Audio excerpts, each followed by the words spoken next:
Welcome to the Baldwinsville Volunteer Center's annual Volunteer of the Year Awards Dinner. This is our 2022 celebration, which means that this event has been happening for 62 years now. It started in 1961 by the Baldwinsville Chamber of Commerce. In the early 2000s, they thought it was more appropriate that the Volunteer Center recognize volunteers. So we've been doing the event since then. So we're happy to be here with everyone tonight to recognize two outstanding volunteers in the Baldwinsville community. Before we get started with those presentations, I'd just like to recognize some of the past men and women of the year who are here with us today. I'm going to start with the oldest, he likes to call himself, oldest honoree from 1973, Frank O'Donnell.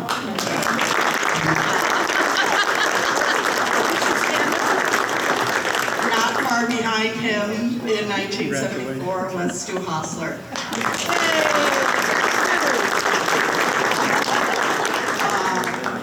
Taking a little jump into the 90s, in 1991 we honored Dave Horan.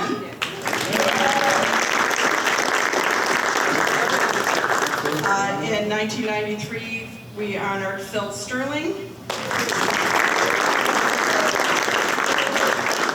In 2000 we honored Tom Lemire.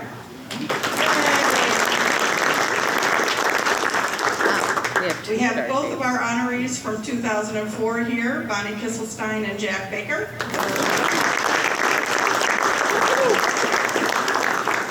From 2005, Donna O'Donnell. Everybody knows where I get it from. In 2007, we honored John O'Neill. In 2008, we honored Jack Bramlich. In 2011, Sarah Baker.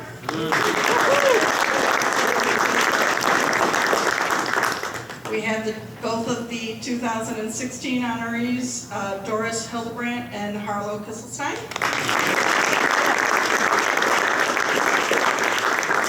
And the 2017, we have both Norma Widman and Victor Jenkins.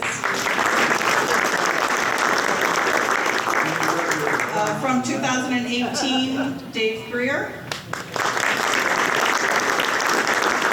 From 2020, Janet Therian. And from 2021, Pam Fallison. First, we're here tonight to recognize the 2022 honorees, Sally Dager and Bill Mercer.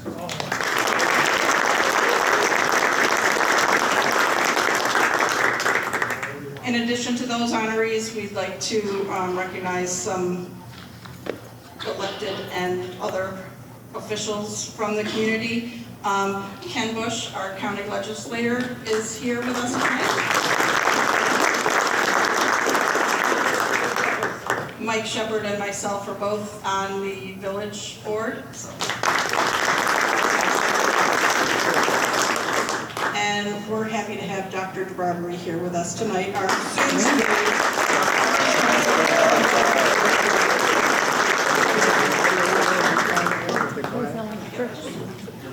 find my agenda again. So with that said, I am going to invite World Wells to come up and introduce us to our 2022 Volunteer of the Year, Sally Dager.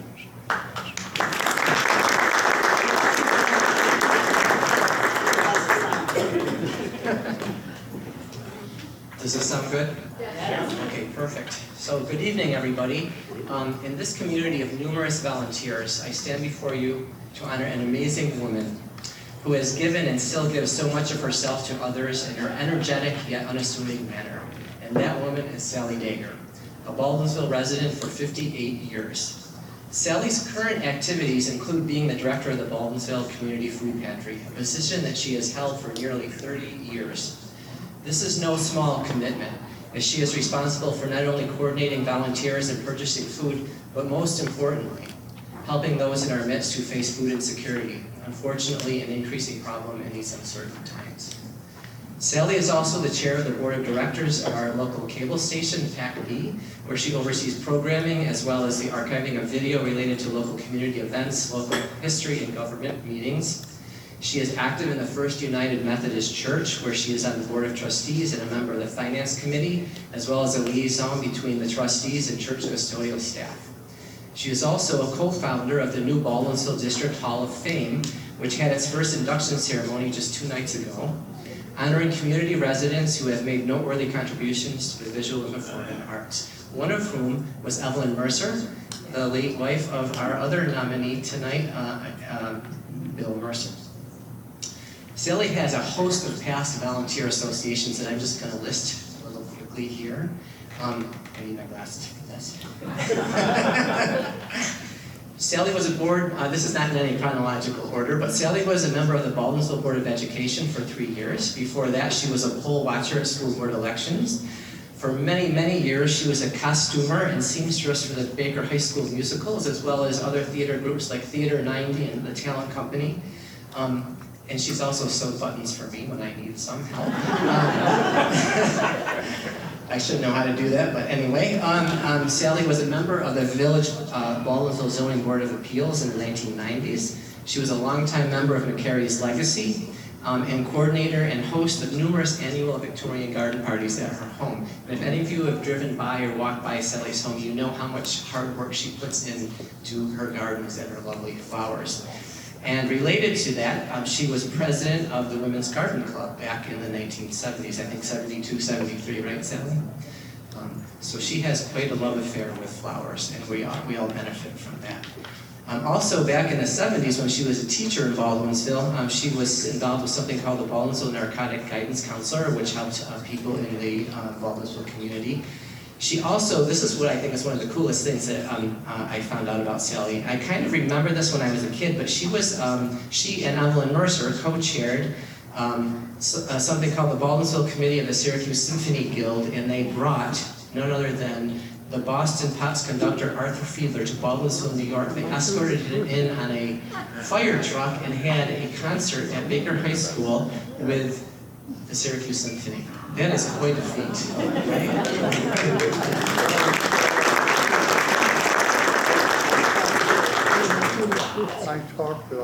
If you will indulge me just for a few more moments, I would like to talk about Sally the person. As I was thinking about what to say tonight, I wanted to be able to describe the whole Sally. Someone I have known personally for about 45 years. Never in my wildest dreams when I was sitting in her 8th grade math class at Ray School in 1978 could I have imagined that I would one day be a friend to the teacher in front of me. And a very good friend. Much less having the distinct honor and privilege to hand her an award so well deserved, a recognition by her community that she is valued and respected for her efforts to help others. So I came up with a list of adjectives that I thought embodies the essence of Sally Baker. And those are hardworking, energetic, forthright, generous, efficient, honest, sometimes demanding. But she only demands of others what she demands of herself. Things like excellence and stick-to-itiveness. I have never seen Sally slow down. She is one of the hardest working, volunteering people I know. And whether things are going well or there are challenges to meet, Sally continues on. She has an amazing work ethic. Even in the year, within 1 year, she lost her beloved husband and her mother, a lovely lady.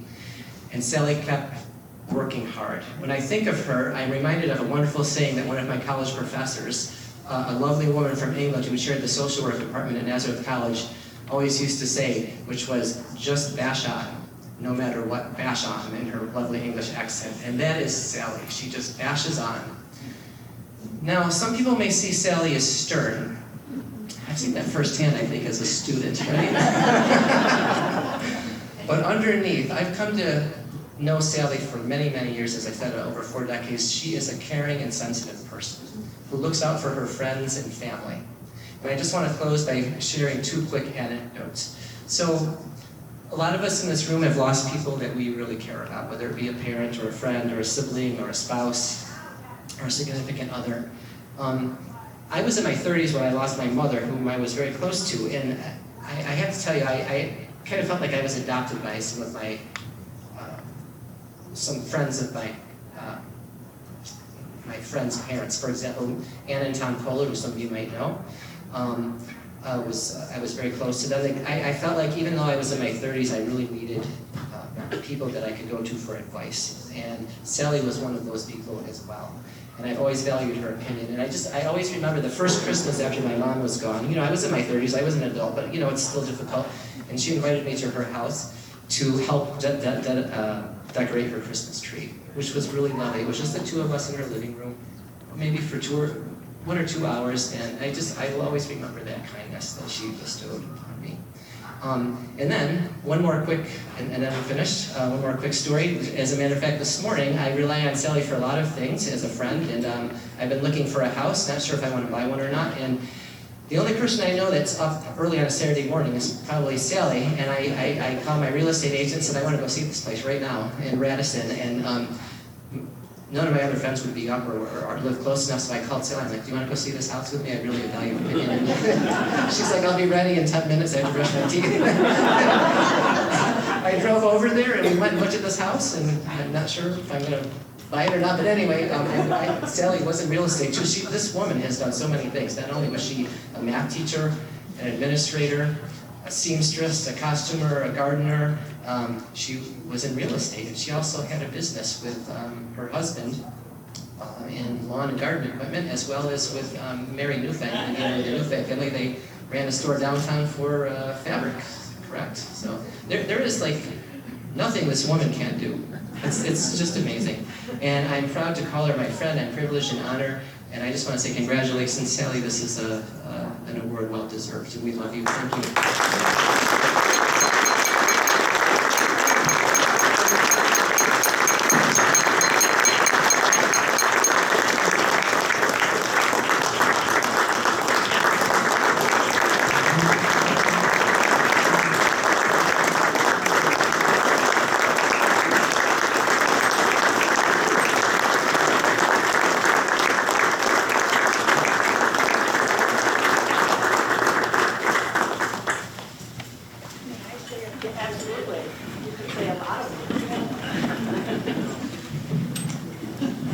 Jim Goulet would be up here. No, I am if I did. I have to catch a breath because this is a great honor to have been in a community, not having been brought up in the community as a child, but to come to the community as an adult and as part of the education system, of which I worked with for many, many years. And I have worked with Mr. DeBarbary.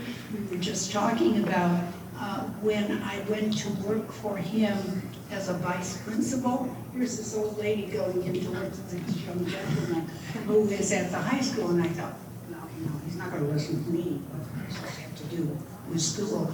But he was the most considerate. We have become great friends of the family. We both shared ideas, so I give Mr. DeBarbary, Dr. DeBarbary, a great caring for all people. So if your child happens to go to have a little talk with him, you will be treated fairly. I would like to thank Burl for all the wonderful times that he and I and the family have shared together, and for all the things that he has done for me. He was a student of mine in 8th grade, and we often laugh about that sometimes students and teachers don't always get along over the years as they go on by.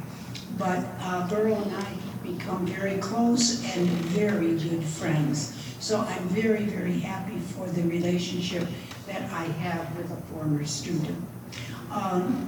Yes, I do miss my mother, I do miss my husband that I had, but I have a great person that is my other half, and that is Jay, and he has gotten me through so many, many things, because trust me, when you lose two close people within less than a year of one another, that is a most difficult time to survive, but I was very happy with it, and thanks. Earl was there also as part of my helping guiding me along the way, along with many of the people in this audience. I am so happy.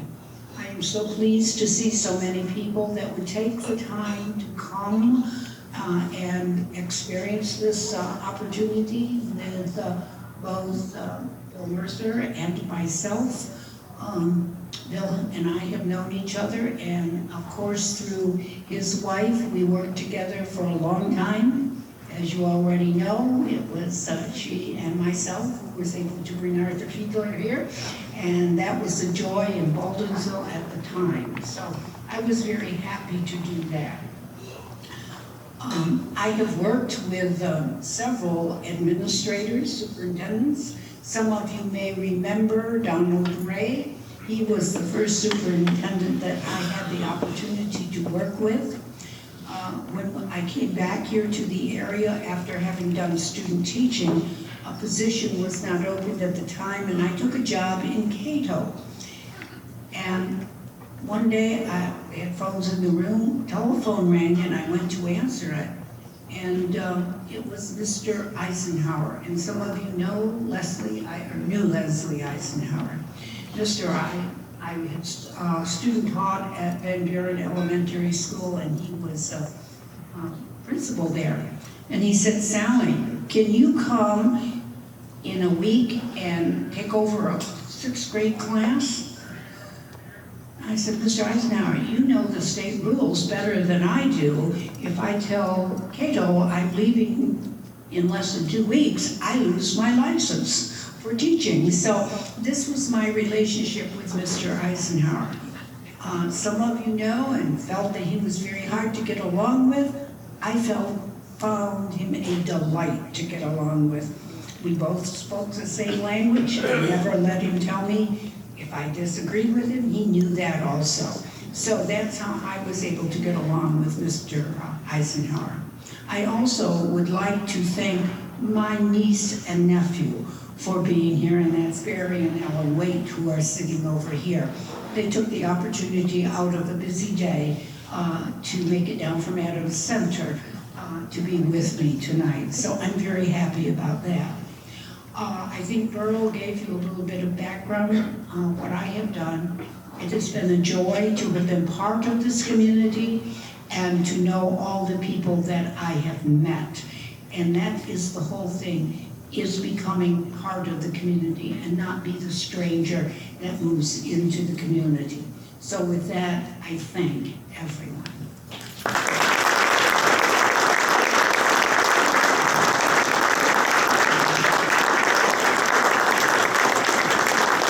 While I have Sally up here, before I leave Sally, I'll just show everyone. They're both getting nice engraved clocks as recognition of their service. And Ken Bush also brought recognition from the county legislature for the work that they've done. So.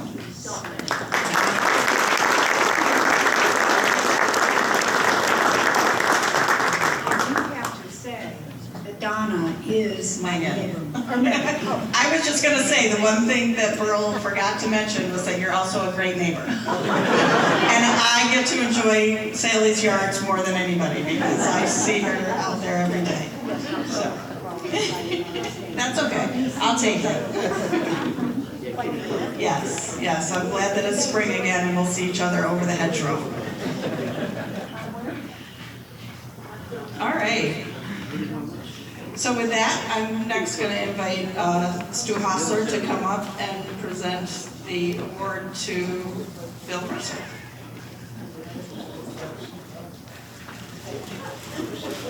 Everybody get ready.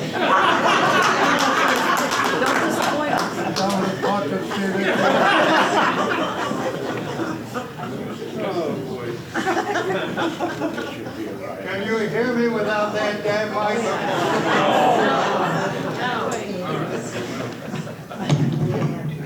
Good evening, ladies, gentlemen, and honorees. As an aside, I was so pleased to hear and read in our program that so many of the previous honorees' names are printed not on tombstones. I have had the misfortune, excuse me. I've had the good fortune of knowing Bill Mercer for 60 plus years. I hear no gasps and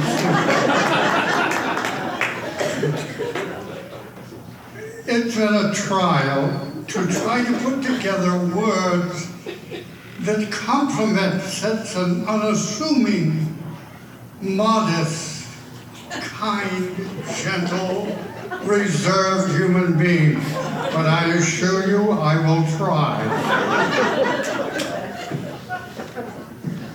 If you, aside, two things. I must show you. Now, some of you saw this article in the newspaper announcing Bill's anointment. He would like additional copies because he's redecorating his studio. Secondly, if you feel it important and kind to speak to him following these proceedings, one, you don't have to make an appointment. Two, you don't have to ask permission to speak to him, and you neither have to genuflect or kiss his ring.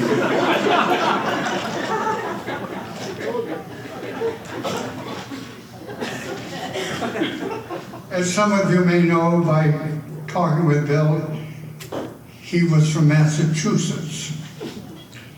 At a very early age, he began playing the violin, so he fiddled with his fiddle. You got it? He learned to whistle and dance. And as a result of a school teacher, it was suggested he continue his education in music. So he ended up in Potsdam, New York, as an undergraduate at the Crane Institute. He was most proficient in stringed instruments and earned beer money on Saturday nights playing the banjo and his ukulele at one of the dives. While there, he met his future wife, Evelyn Batchelor, who was an Oswegonian, and they shared notes together. Now think about that. They shared notes. Down a little bit over there. Oh, thank you. Would you like to hold it for me? No. They shared notes together. Following graduation with a distinguished moniker of magna cum ignominious, he moved to the village of Baldwinsville with his wife and began a teaching career in our system. There were of his union 2 sons. His eldest son, Douglas, lives in Waco, Texas. Unfortunately, could not be here tonight. His probation officer was not let him be in the community. Secondly, his youngest son, William, is here, who followed in his father's footsteps, so I don't need to say anything more. Family, I need to look at these bloody notes, otherwise we'll be here all night.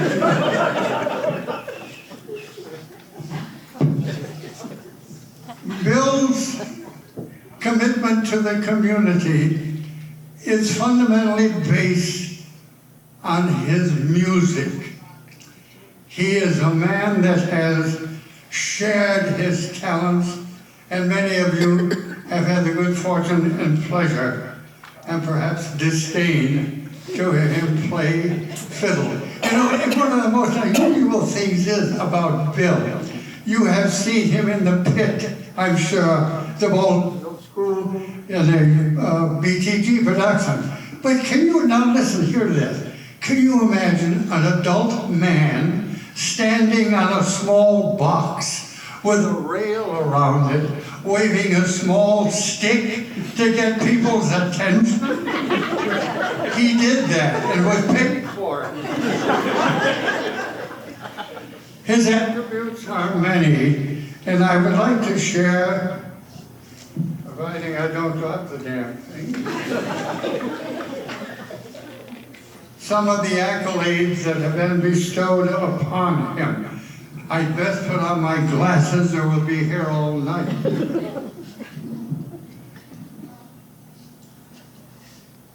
On a serious note, Bill's musical talents have been and are often shared, appreciated, and acknowledged and rewarded.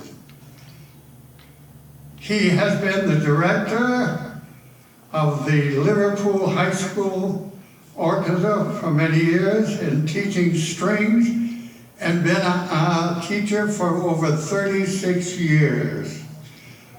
That's a heck of a long time. Bill was very proud to receive the Liverpool Central School District Teacher of the Year in 1981. Fortunately, there were only 2 applicants.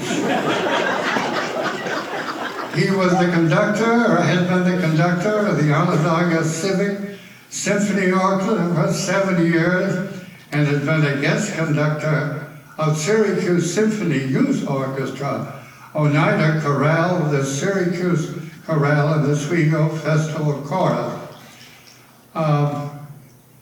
He didn't stay home quite often enough. He is also, after his retirement in '95, regardless of one's political involvement, elected to the presidency of the New York State Musical Association, known as MISMA. Is that correct? Is that the way? MISMA? Yes. Oh dear, what a title. Mr. Mercer received, now this is one that really shocked me. Mr. Mercer, in '96, received the Syracuse Symphony Orchestra Outstanding String Musician, I gotta take a breath, Educational Award. And in 2001, the SUNY Potsdam Julia E. Crane Alumni Association presented him with a Helen M. Hosmer Award for Outstanding Professional Achievement. That's a mouthful. Mr. Mercer has also served on the board of directors of the Syracuse Symphony and formerly chaired, until it broke, the Education Committee in semi-retirement. He served as an, what's the word adjunct? Is that behind? Underpaid. There it is. Underpaid consultant in the Music Education Department of Ithaca College until 2008.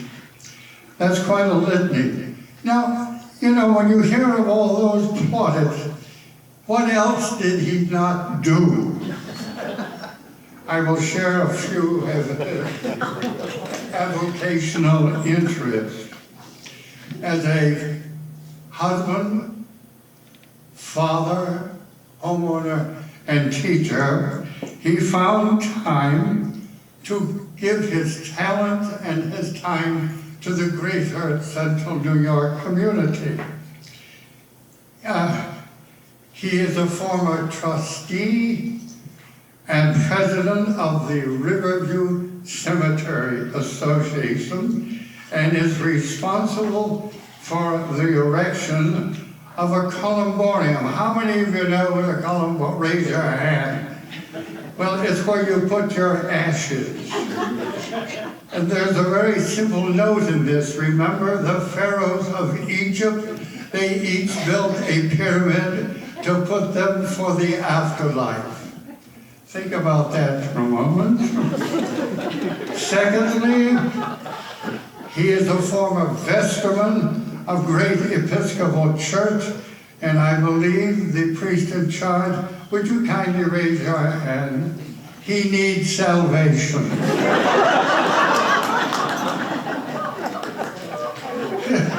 Let's see. Oh, and one of the nice things, as a resident of McCary Town, I am familiar with the total concept of retired living and living in such a luxurious environment.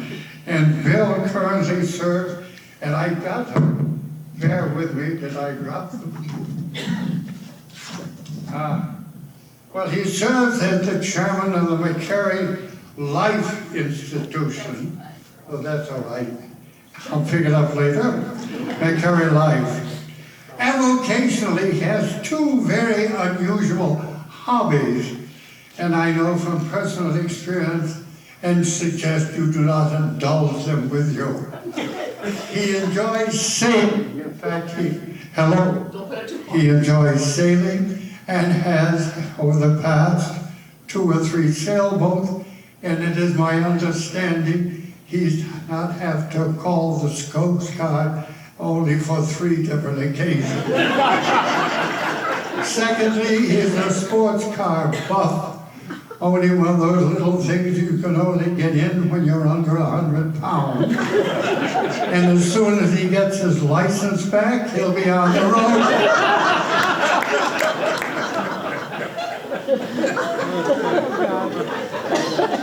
It is appropriate to conclude. Again, I got to put me bloody. You know, there's no lip on this, and I'm dropping them all over the floor. In conclusion, it has been my pleasure to know, be associated with, and I'm sure I speak for many of you here now, to know a man among men, a person of distinction, and this is my own poetic assessment. Mr. Mercer is a fading star in the galaxy of human enlightenment. That's not copyrighted, you can use it. He is a man among many, and please stand if you are able, and I see a few that aren't, honoring the 2023 Man of the Year, William J. Mercer. Bill Mercer.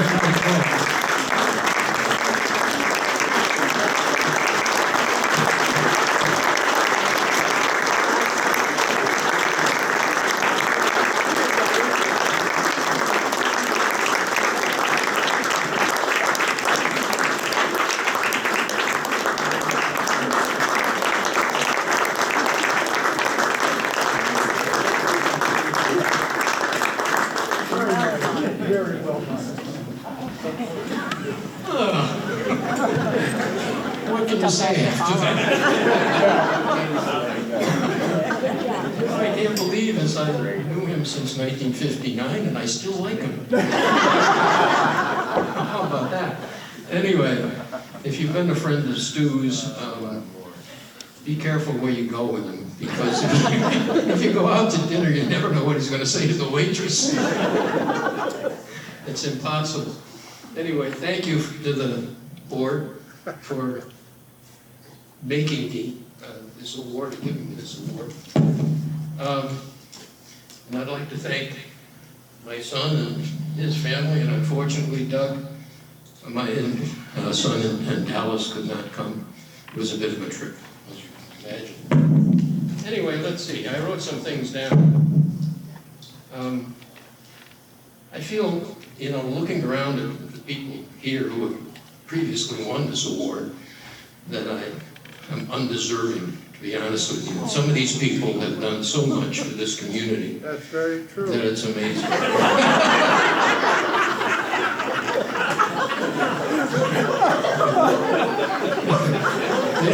You know what I'm reminded of is, I was in Manhattan for some meeting or something, and I was at a hotel, and I got on the elevator by myself, and being 5'6", 4 members of the New York Knicks got on with me.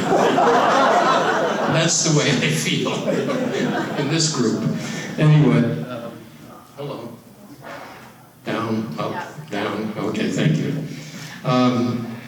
Yeah, I don't know if any of you remember a comedian named George Gobel. Yeah, right, Lonesome George Gobel.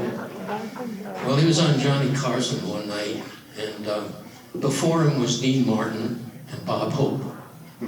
And they had the audience just lying in the aisles. I mean, they were laughing so hard. And finally, including Johnny, Johnny introduced us, and he came out, sat down, and Johnny says, "Well, George, how you feeling?" He said, "I feel like the whole world is a tuxedo, and I'm a pair of brown shoes." Which is typical of him. But anyway, I'd like to thank Stu. He was one of the first people we met when we came to Baldwinsville in 1959. And it may be amazing that I'm still friends with him. You've heard what's going on there. I came from Brookline, Massachusetts, so I was a foreigner with a funny accent when I went to Potsdam and when I finally came to Baldwinsville, as a matter of fact. Evelyn came from Oswego, as Stu had said, and she knew a lot of people. But when I landed in Baldwinsville, I opened the phone book, and I found more Mercers in the Baldwinsville phone book than in the Boston phone book, which was amazing. But eventually I met all of them, and they were a good group, Carol and Russell and Louise and all of them. Let's see, what else do I have? Well, I'd been in the theater for quite a while, even back in Boston, and so I got involved with the Baldwinsville Theater Guild. And doing acting mostly. I don't sing very well. I can wave my little wand, as Stu has said, in front of an orchestra, but don't put me on stage to sing. I don't want to hear it. And that, gave me a lot of introduction to the folks of Baldwinsville, many of whom were also in the church, the Grace Church. When we first got here, we were trying to figure out, Evelyn was raised as a Congregationalist. And we were trying to figure out what church we were going to go to. We did a short visit to the Episcopal Church, but that at the time didn't seem to fit. So we went to the Presbyterian Church to try that out. It was in winter, and it was a sloggy, terrible day, snow, slush, and everything. And up in the foyer at the Presbyterian Church, you could hang your coat and your boots. And so we did, and went in and sat down, went through the service, and Evelyn got away from me at some point, and so she went out into the foyer and saw me bent over, putting my boots on, and she went up behind me and patted me on the rear end. The man stood up, it wasn't me. So needless to say, we didn't go back there.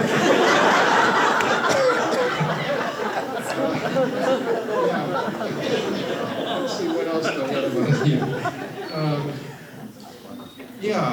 When we did go back, maybe there's something wrong with us because we were hardly back there a week or two when the Grace Church fire occurred.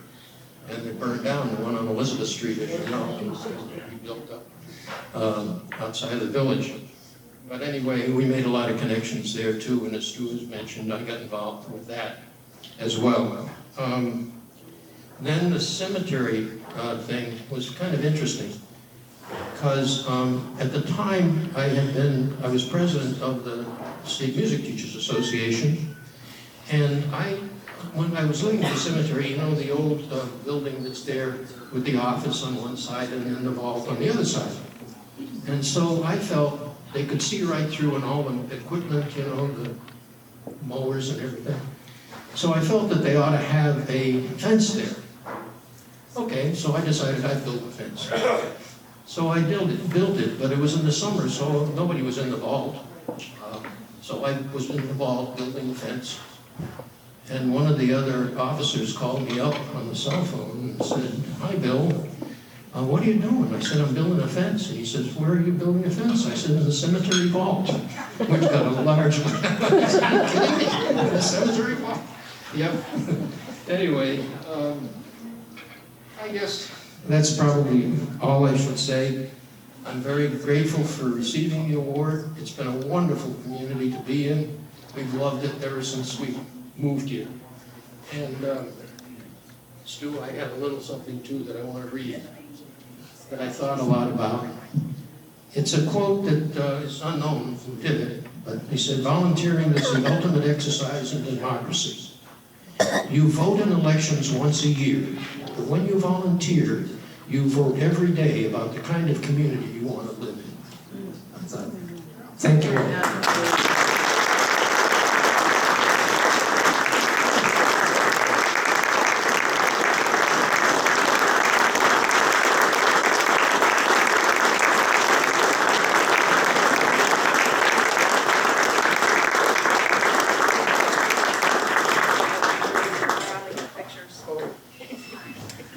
Smile.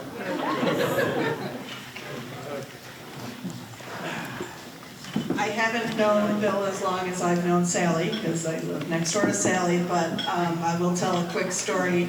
I got to know Bill a few years ago because after Evelyn passed away, he and his family, in very short order, raised enough money to fully endow a scholarship in her name through the Baldwinsville Community Scholarship Foundation, of which I am also a board member of. And so I got to interact with Bill a lot on that. And I think the speed in which they were able to raise $25,000 goes to show the respect that you and Evelyn both have in this community.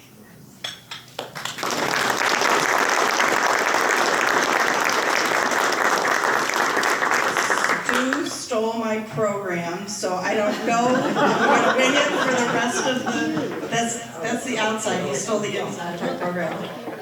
I know what's next, but I'm just going to wing it. So next I'm going to invite the Volunteer Center Board President, Barb Presley, up to tell you a few things about what's happening with the Volunteer Center.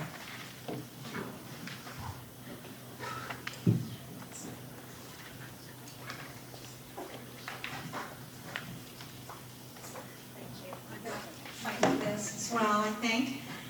Everybody, can you hear me? I don't think it's fair that I have to come up after that. It's just not right. It was a wonderful presentation on everybody's part. And one of the things that every year that I've been able to do this, I am continually reminded of the word community and how much everyone here does for this community and in this community and making us the community that we are. And I'm always so grateful for that. So congratulations to both of you. The honor is very well deserved by both of you, and we are thrilled to be here tonight to honor you. So I'm going to keep this short because I know everybody's hungry. I just wanted to take a minute to introduce some of our board members who are here. Megan O'Donnell, who is co-chair of this event with Lori Bernstein, who is also our Christmas Bureau coordinator, sorry. Janet Therian, who is the Christmas Bureau co-chair.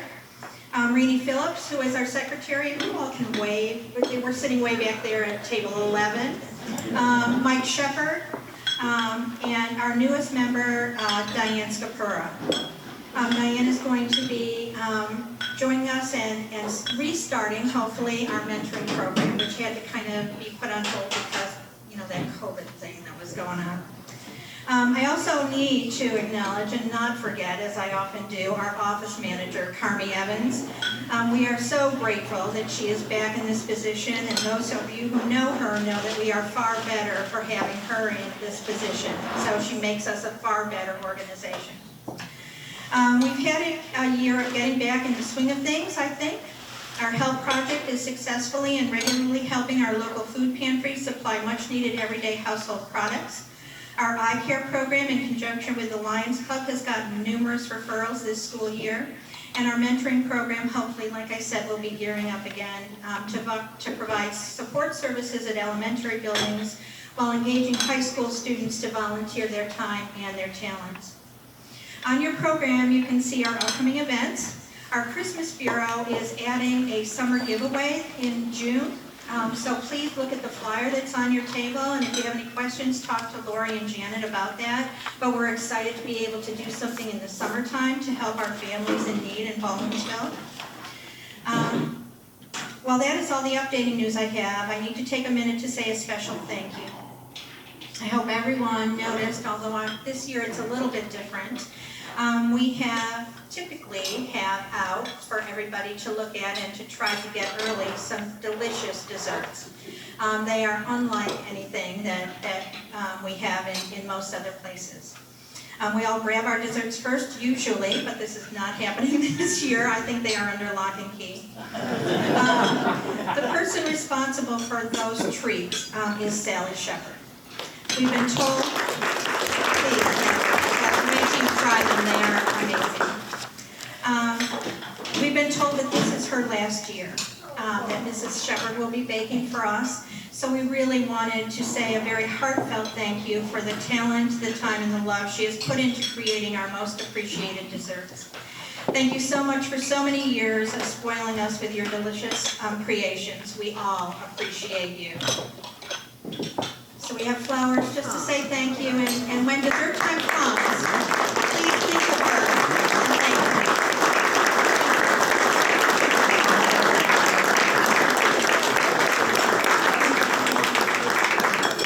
Thank you again for joining us tonight to honor Sally Daker and Bill Mercer, and thank you to both of you for all you've given to our Baldwinsville community. Enjoy dinner.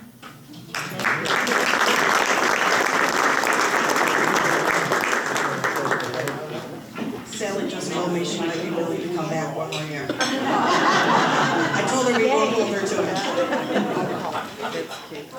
And then finally, before we start dinner, we had hoped that Reverend Munch from the Methodist Church was going to be able to join us tonight to say the blessing, but he's not here. But we are lucky enough that Reverend Carpenter from Grace Church is here, and she has graciously agreed to step in and do our blessing.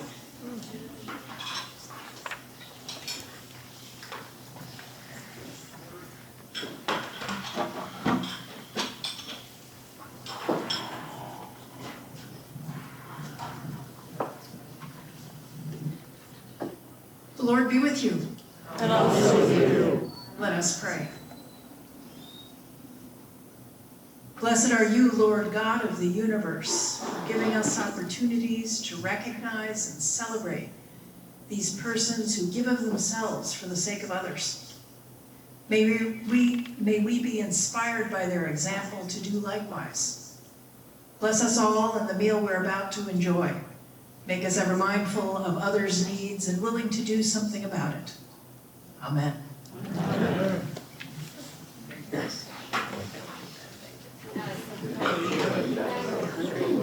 So with that, the staff from here at Pastas is going to call the tables up to the buffet as they're ready. So wait until your table is called and enjoy dinner.